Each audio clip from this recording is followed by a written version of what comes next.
ये आज एक बहुत चुनौतीपूर्ण काम है, जिसमें हमारे श्रमिक भाई 16 दिनों से भी लगातार अंदर संघर्ष कर रहे थे और पूरा देश उनके लिए बाहर संघर्ष कर रहा था। इस पूरे अभियान में लगे हुए सभी कर्मचारियों को, सभी कार्मिकों को, सभी विशेषज्ञों को, सभी हमारे वैज्ञानिकों को, सभी भारत सरकार की संस्थाओं को और एक एक व्यक्ति, हमारा एक एक व्यक्ति जो मीडिया से भी थे, उन समेत मैं सबका धन्यवाद करता हूं कि इस बहुत ही कठिन और चुनौतीपूर्ण काम को सभी लोगों ने अपना सहयोग प्रदान किया और बहुत चुनौतीपूर्ण काम होते हुए भी प्रातःकाल और शाम दोनों टाइम हमारे प्रधानमंत्री आदरणीय मोदी जी लगातार इस रेस्क्यू अभियान की हमसे सभी लोगों से लगातार जानकारी करते थे, लगातार अपना जो सहयोग देना था, जो उनका एक संबल था और उनका जो एक सहयोग और हम लोगों को जो भरोसा था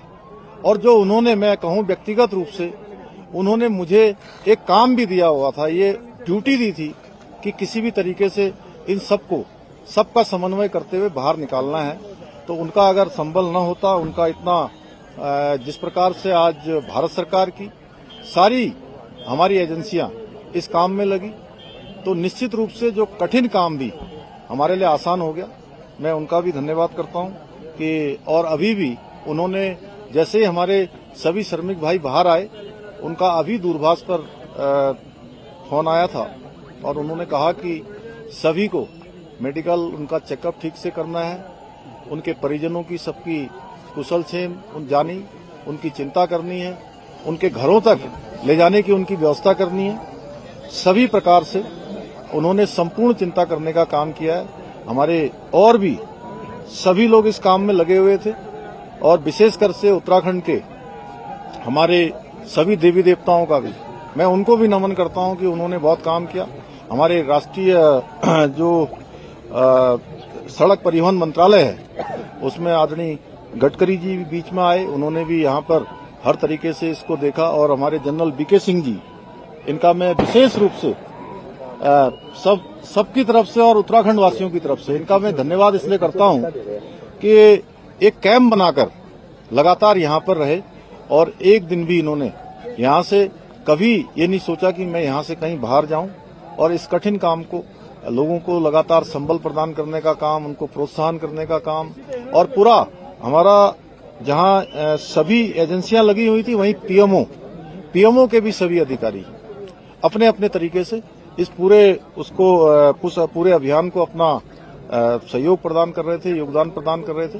आगे आने वाले समय में हम ये जो जितने भी हमारे इस प्रकार के टनल उत्तराखंड के अंदर चल रहे हैं, उन सभी की समीक्षा भी करेंगे और वैसे तो भारत सरकार ने इसमें सेफ्टी ऑडिट कर दिया है, जिससे आगे निकट भविष्य में हमको इस प्रकार की किसी परेशानियों का सामना न करना पड़े। मैं सभी श्रमिक भाइयों को उनके उज्जवल भविष्य के लिए, उज्जवल जीवन के लिए मैं उनको सबको शुभकामनाएं देता हूं, उनके परिजनों को भी, उनको भी शुभकामनाएं देता हूं। और लगातार इतना कठिन चुनौतीपूर्ण काम, जिसमें आपने देखा कि ऑगर मशीन मंगाई गई और पहले इंदौर से मंगाई गई, हैदराबाद से मंगाई गई और जिस प्रकार से मशीन बार बार अंदर टूट जा रही थी, जिस प्रकार से फंस जा रही थी, वहां पर गड्ढर आ जा रहे थे, तमाम हार्ड रॉक आ जा रही थी, उसके कारण से वो बार बार रुक रही थी। लेकिन जो हमारे दिल्ली जल बोर्ड के और गोरखपुर से जो नीचे जाकर मैनुअल माइनिंग करने वाले थे, उन सभी का भी मैं अपनी ओर से धन्यवाद भी करता हूं, उनका मैं अभिनंदन करना चाहता हूं। मैं सभी से एक एक से अभी मिला हूं और उन मजदूर भाइयों से भी मिला हूं जो बाहर निकल कर आए हैं। सभी लोगों ने कहा कि हमको हर संभव, कभी भी अंदर किसी प्रकार की परेशानी नहीं हुई। निश्चित रूप से ये हम लोगों के लिए एक बहुत सुकून वाली बात है कि इतना बड़ा एक आपदा आने के बाद भी सारे लोग जो है सकुशल बाहर निकल पाए। पहले लोग क्या बात थी सर? पहले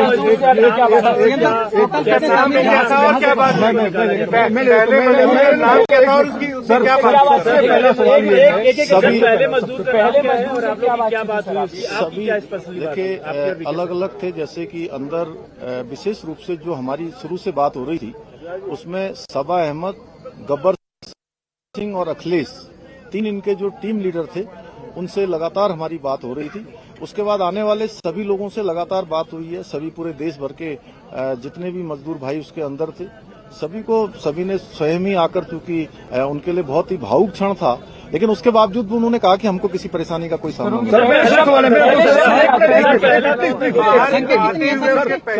देखिए, उनको मैं बता रहा हूँ, उनको उन्होंने ये कहा कि मैंने कहा आप लोगों को अंदर किसी प्रकार की वो चिंता तो नहीं हो रही थी। उन्होंने कहा नहीं, शुरू के दिनों में जरूर हमको चिंता हुई, लेकिन उसके बाद से जब आपसे बात हो गई, अन्य सभी लोगों से लगातार कम्युनिकेशन होने लगा, तो हमको पूरा भरोसा हो गया था कि आप लोग हमारी चिंता कर रहे हैं और हम अंदर नहीं रहेंगे, हम बाहर निकलेंगे। एक मिनट सर, सवाल ये है कि क्या आप जो रेस्क्यू करने गए हैं, नहीं, वो अच्छा प्रश्न पूछा, मैं बता रहा हूँ। एक मिनट, इन्होंने जो पूछा मैं बताता हूँ। देखिए ऐसा है, नहीं, अरे पहले एक मिनट, अरे इन्होंने जो पूछा मैं बता रहा हूँ। देखिए ऐसा है, ये सब लोगों ने बैठ के तय किया था कि जो सबसे छोटे होंगे उनको सबसे पहले निकाला जाएगा, और जो टीम लीडर हैं वो 5 लोग वो सबसे अंत में निकले हैं। तो ये सबसे क्रूशल मोमेंट कौन सा था? हाँ, एज में और जो भी क्राइटेरिया बनाया गया था। सर सबको निकाल लिया गया है, सबको निकाल नहीं, जिस दिन देखिए ये 16 तारीख को जिस दिन ये अभियान तेजी से चल रहा था और लगभग 24 मीटर के आसपास पहुंच गया था, अचानक वाइब्रेशन तेज होने लगा और मशीन भी अंदर जाकर फंस गई। वो मोमेंट बहुत ही कठिन था, और चूंकि उस दिन मैं एक कार्यक्रम के बाद मैं जैसे ही भोजन करने को जाने वाला था 3-3:30 बजे, और मुझे जैसे सूचना मिली तो वो मुझे एकदम से बहुत बड़ा मुझे एक झटका जैसा लगा। लेकिन मेरा ईश्वर पर और बाबा बौखनाथ पर पूरा भरोसा था कि वो निश्चित रूप से सबका जीवन बचाएंगे, सबको सुरक्षित बाहर निकालेंगे, और उनका आशीर्वाद पूछने दो। तमाम मजबूर हैं, अब आगे की प्रक्रिया क्या होगी? देखिए अभी उनको अस्पताल भेजा जाएगा, 24 घंटे के ऑब्जर्वेशन में रखा जाएगा और उनको घर भेजा जाएगा। देखिए ऐसा है कि अभी वो सारे के सारे एक लंबी, चूंकि हवा पानी और एक अलग वातावरण से बाहर आए हैं, तो अभी जो डॉक्टरों की सलाह होगी